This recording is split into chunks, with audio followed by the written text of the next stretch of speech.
Boa noite a todos, queridos irmãos, sejam todos muito bem-vindos ao nosso Evangelho no Lar em Família. Agradecemos a presença de todos, agradecemos também por compartilharem, curtirem nossos vídeos, comentarem, assistirem também a Reforma Íntima, sempre às 15 horas aos sábados, e estar sempre conosco aqui pelo YouTube.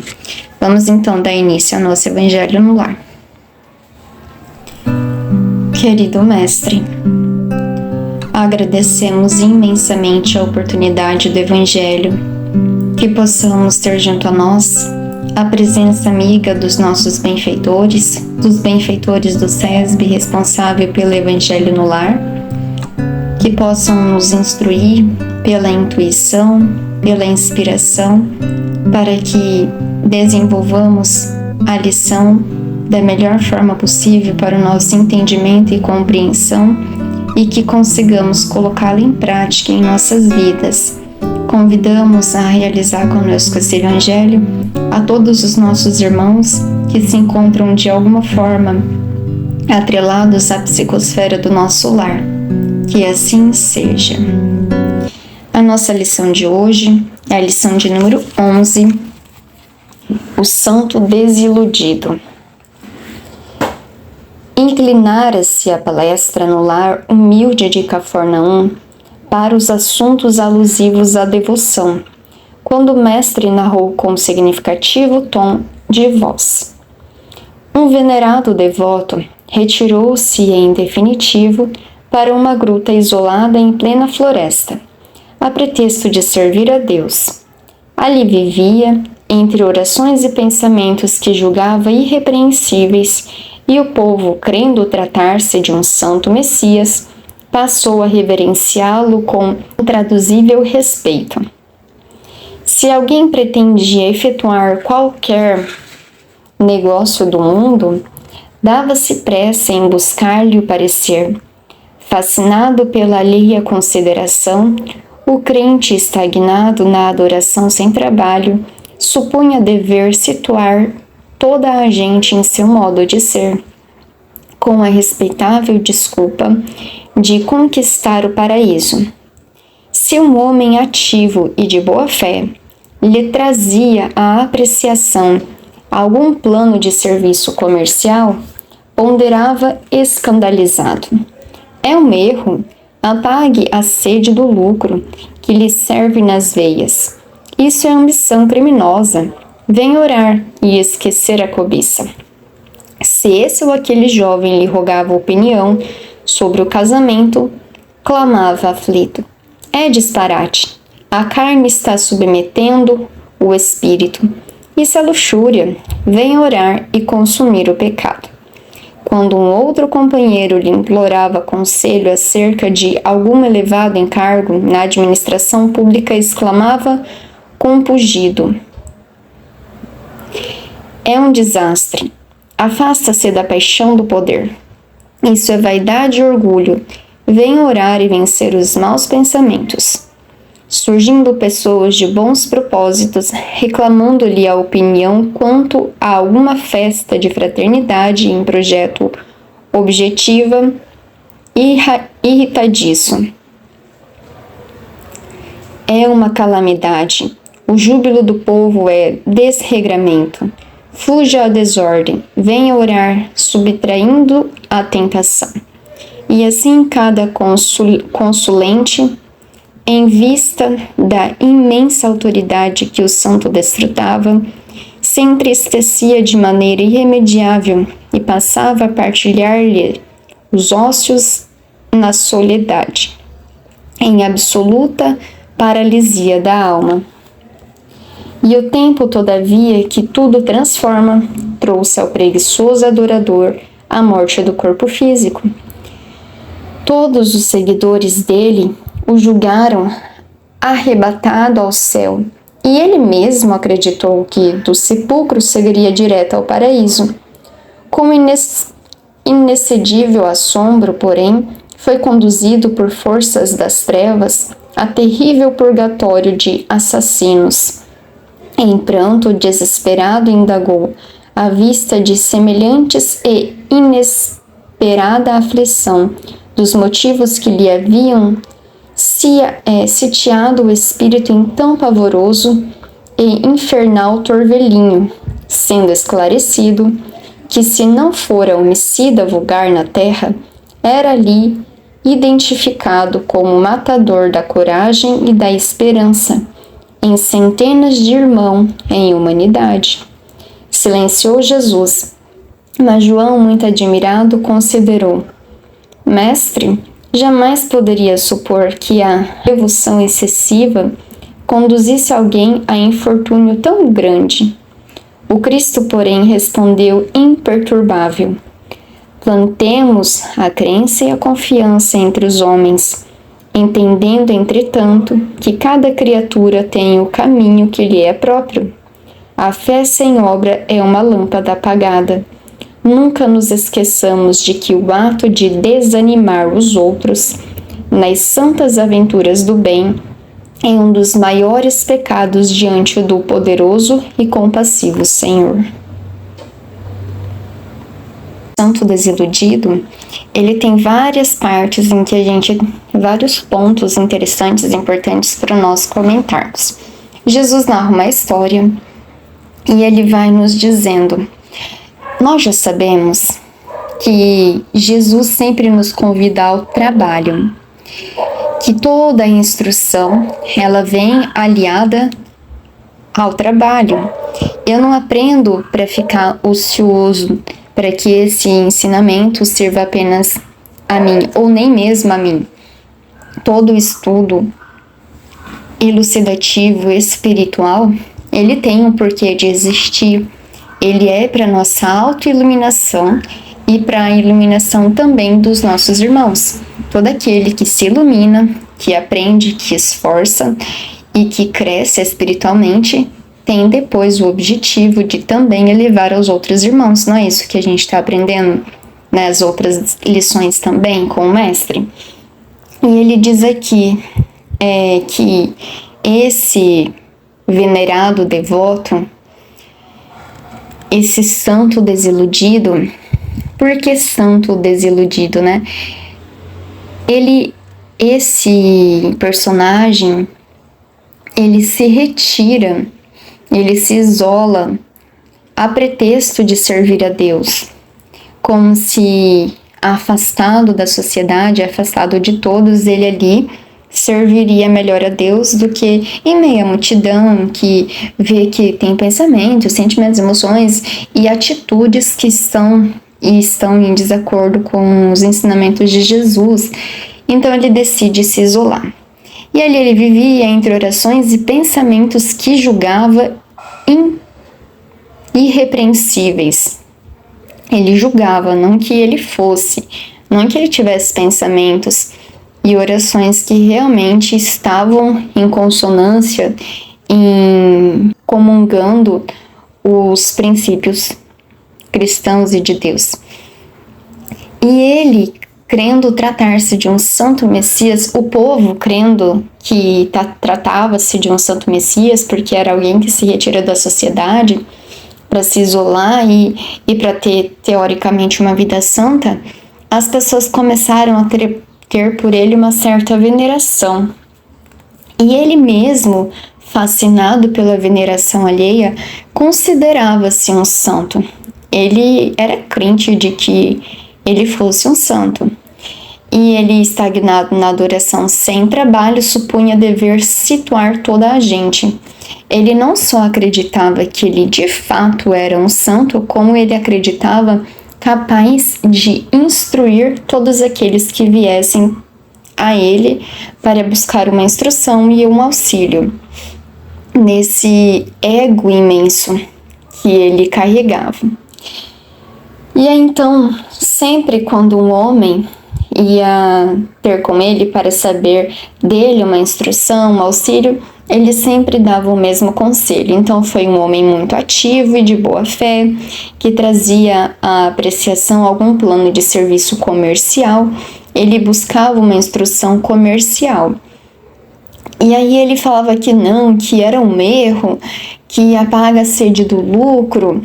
E aí falava que Isso é ambição criminosa?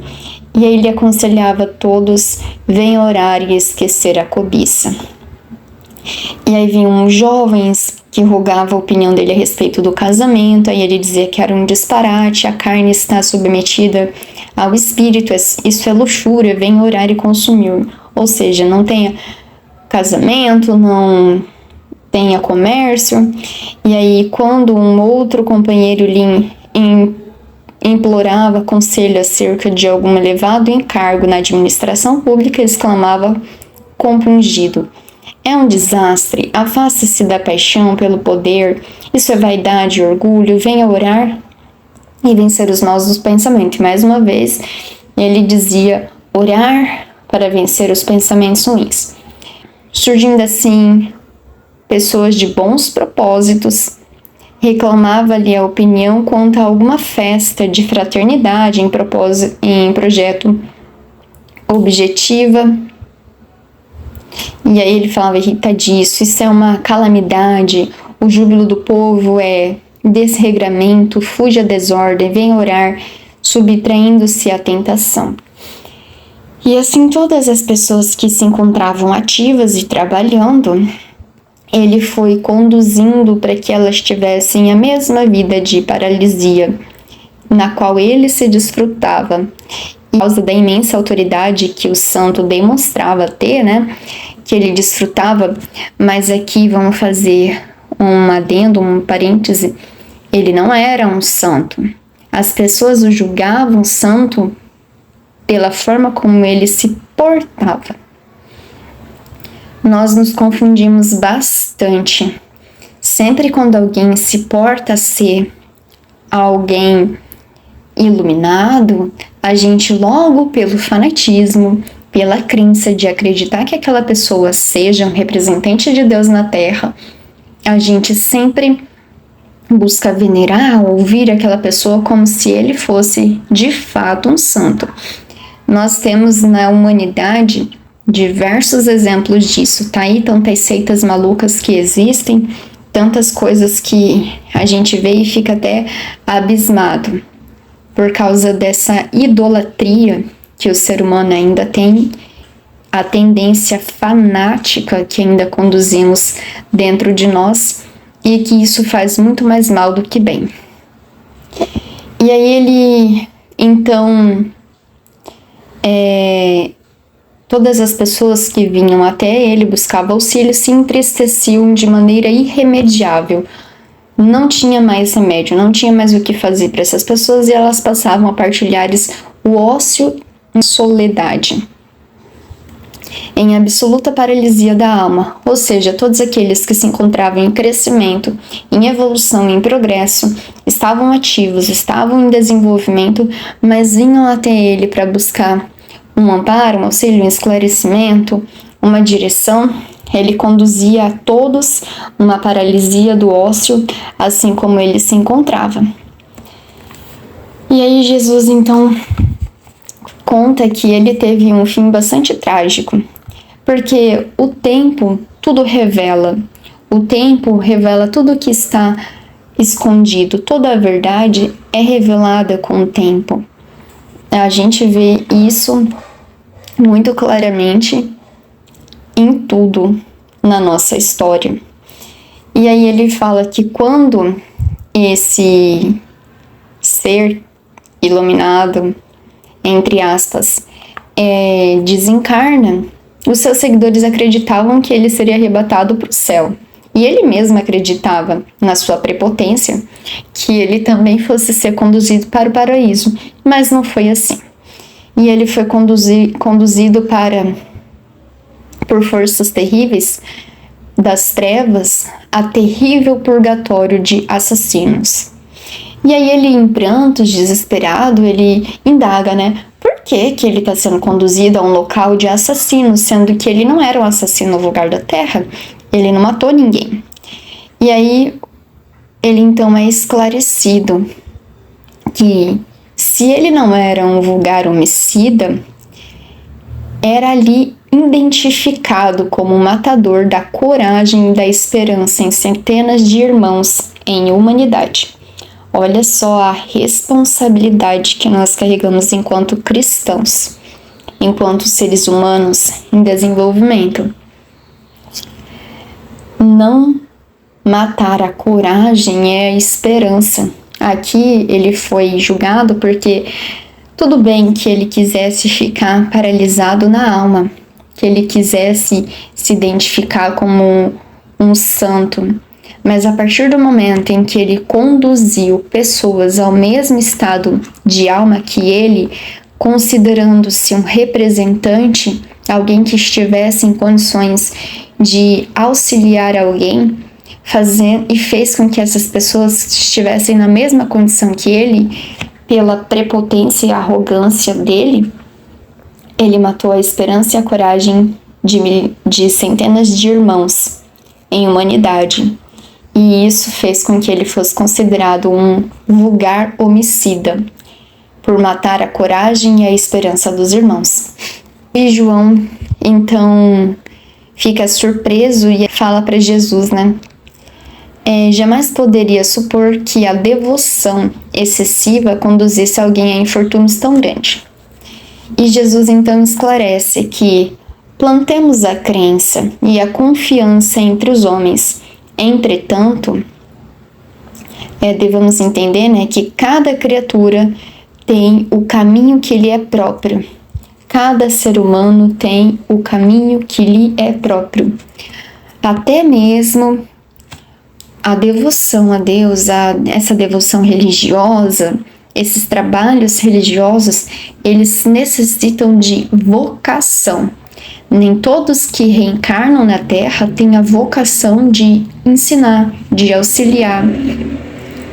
Tanto que, se assim fosse, todos os espíritos de elevada estirpe, eles seriam conduzidos a alguma fé religiosa. E assim não é. Tá aí Einstein, que foi para a área da ciência, desenvolver a ciência e trouxe tanta coisa para nós que é utilizada até hoje na humanidade. Aí os filósofos, que também tiveram um papel importante, e tantos outros espíritos que tiveram seu desenvolvimento, cada um na sua área, não todas na área religiosa, porque é necessário vocação. Para cada área que você se identifica e vai trabalhar, é necessário vocação. É essa fortaleza que a vocação te conduz, que mostra que você está no caminho certo. Se você está se violentando, até mesmo para as atividades religiosas, você não tem vocação. E tudo bem não ter vocação para você trabalhar numa seara religiosa.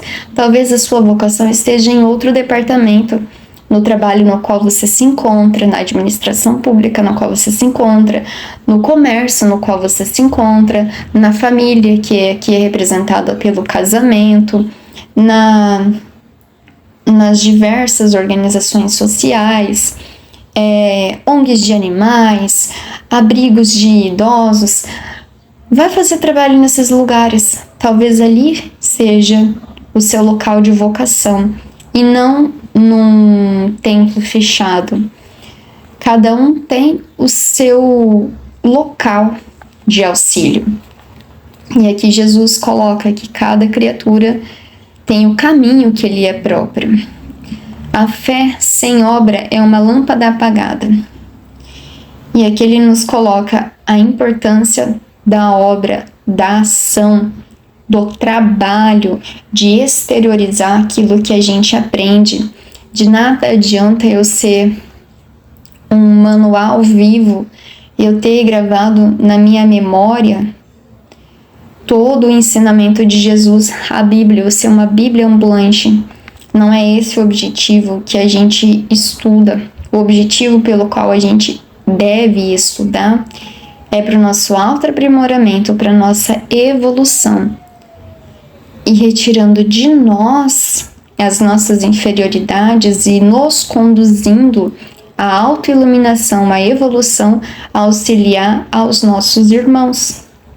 E esse é o objetivo do estudo, porque até o estudo de forma excessiva, sem prática, nos é prejudicial. Porque é o que a gente chama de intelectualização do aprendizado. Eu me torno tão intelectual no aprendizado e eu não coloco isso em prática. Eu sou pego então pelo meu ego, pela minha vaidade, pela arrogância de acreditar que eu, por ter um conhecimento, sou melhor ou maior do que qualquer pessoa. Por eu ter uma religião, eu estou num caminho mais elevado do que determinada pessoa. E isso não é verdade. O que nos faz evoluir não é quanto mais você sabe, mas sim é quanto mais você coloca em prática aquilo que sabe, que é a verdadeira sabedoria, que vem da alma. Eu sei e eu exerço aquilo que eu sei. Eu aprendo e eu então coloco em prática aquilo na minha vida, no meu espírito, e isso me faz crescer, e isso me faz evoluir, e isso me faz com que os que estão ao meu redor, os meus irmãos, aprendam pelo exemplo de como eu me porto, de como eu faço para colocar em prática o aprendizado na minha vida, e também de como eu ensino com as palavras, explicando aquilo que eu sei, porque coloco em prática na minha vida. E aí, por isso, nos coloca a importância da obra. A fé sem prática é uma lâmpada apagada. Ela não ilumina ninguém, nem mesmo eu, nem os que estão ao meu redor. Só a obra ilumina. E aí ele coloca que nunca nos esqueçamos de que o ato de desanimar os outros nas santas aventuras do bem é um dos maiores pecados diante do poderoso e compassivo Senhor. Olha só a imensa responsabilidade que Jesus nos convida a refletir. A responsabilidade de não desanimar os outros nas aventuras santas que eles se colocam. Se, por exemplo, eu tenho um filho, eu sou de uma determinada religião e eu sou muito fechado na minha fé e eu acho que todos têm que ter a mesma fé que eu, e de repente o meu filho começa a ter uma outra fé, uma outra denominação religiosa, e isso me deixa muito aborrecido, porque não tem a mesma fé que eu, não compartilho do mesmo pensamento que eu, e eu tento então frear o meu filho no caminho dele. Isso é desanimar o outro nas santas aventuras do bem. Com que direito eu tenho de tolir qualquer pessoa sobre as aventuras do bem? Ele está conduzindo, ainda que uma outra religião, ainda que eu desconheça essa fé, eu não tenho direito de barrar o meu filho ou qualquer pessoa que seja, um irmão, na aventura de fé na qual ele se encontra. Se ele quer ser de uma outra denominação religiosa que não é minha, vá, aprenda, se desenvolva, que a religião o torne uma pessoa melhor. Agora, se não está tornando nem eu nem ele uma pessoa melhor, aí sim a gente deve rever a nossa fé, a nossa religião, porque o problema não é a religião, o problema é eu não colocar em prática a religião. Isso faz com que eu tenha problemas, não a religião em si. Toda fé me eleva, desde que eu bem aplique ela através dos ensinamentos de Jesus na minha vida. E aí Jesus, em um outro livro também, nos narra, né, Humberto de Campos, Irmão X. Eu achei muito interessante e por isso eu trago aqui também para o nosso evangelho. Na lição 35, Sublime Renovação, está no livro de Francisco Cândido Xavier, Na Estante da Vida. Ele narra que Tiago, logo depois também da crucificação, Tiago, aborrecido porque queria que todos seguissem da forma como ele acreditava, ele então se isola. E ele se isola e fica por 200 dias isolado. Então ele falava que tentava se auto-iluminar, pensando positivo, pensando coisas boas, pensando sobre Jesus, guardando, orando e tal, e esperando que Jesus aparecesse para ele, porque ele se encontrava ali em contemplação, em elevação. E aí, depois de 200 dias, Jesus realmente aparece para ele, e aí aparece como se já estivesse caminhando, né, seguindo em frente, e aí ele pergunta, mas Senhor, o Senhor não tá vendo eu aqui e tal? Aí Jesus fala assim para ele, que ele precisava chegar ainda naquela noite em Jerusalém, porque os seus apóstolos que estavam por lá precisavam do seu trabalho. E aí ele fala, mas Senhor, eu também não preciso do Senhor, tô aqui, eu guardei meu espírito em contemplação e tal. E aí Jesus faz uma fala muito interessante que eu trago aqui pra gente, né? Tiago, o soldado que se retira deliberadamente do combate, não precisa do suprimento indispensável à extensão da luta.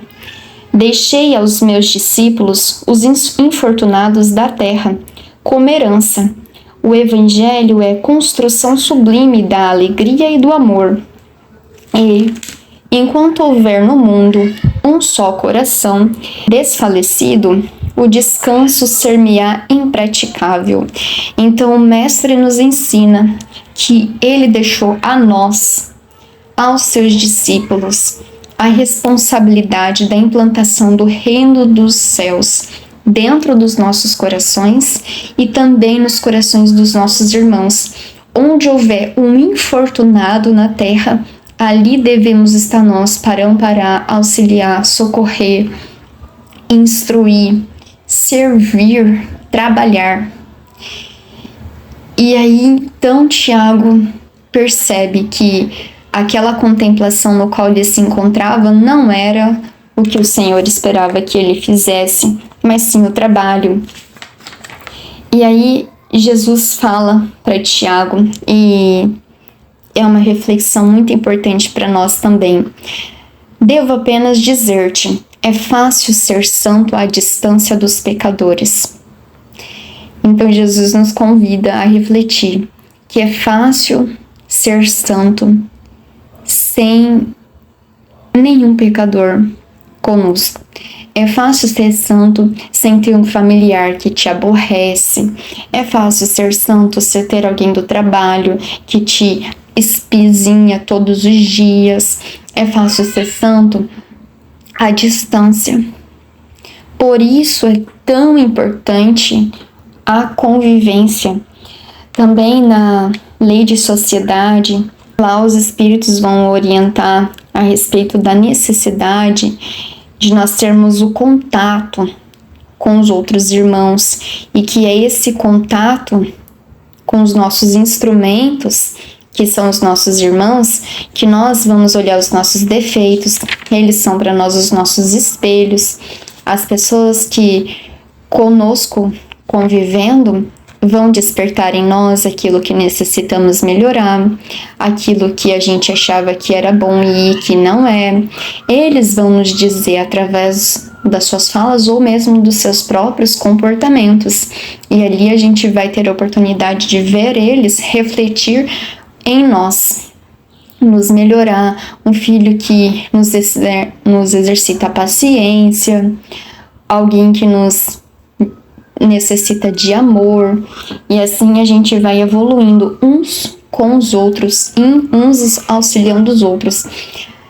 Não que o afastamento, às vezes por uma reflexão, um acolhimento interior, um afastamento interior para a autopreservação e para o encontro consigo mesmo, ele não seja importante. Sim, ele é importante, mas aqui ele está falando do afastamento definitivo. Francisco de Assis, irmã, acho que é Madre Teresa, vários santos, eles se acolhiam em determinados momentos para ter uma melhor inspiração, um auxílio, mas era um recolhimento passageiro. E logo após, quando conseguiam encontrar com Deus dentro deles, eles voltavam à sociedade. Então, se retirar para mosteiro, para locais onde a gente não tem o contato com o outro, não nos possibilita o crescimento e a evolução, e por isso faz com que sejamos inúteis à nossa própria evolução, porque não trabalhamos aquilo que necessitamos dentro de nós, e isso não nos deixa evoluir. Por isso, esse venerado devoto aqui, esse santo desiludido, além de não evoluir, ele também não permitiu que os outros evoluíssem. E isso foi o seu grande erro. Então vamos fazer nossa oração e ficar com essa reflexão para a nossa semana. Senhor, agradecemos imensamente a oportunidade do Evangelho, que faça-nos ser sempre instrumento de luz, de paz, de amor, onde quer que estejamos.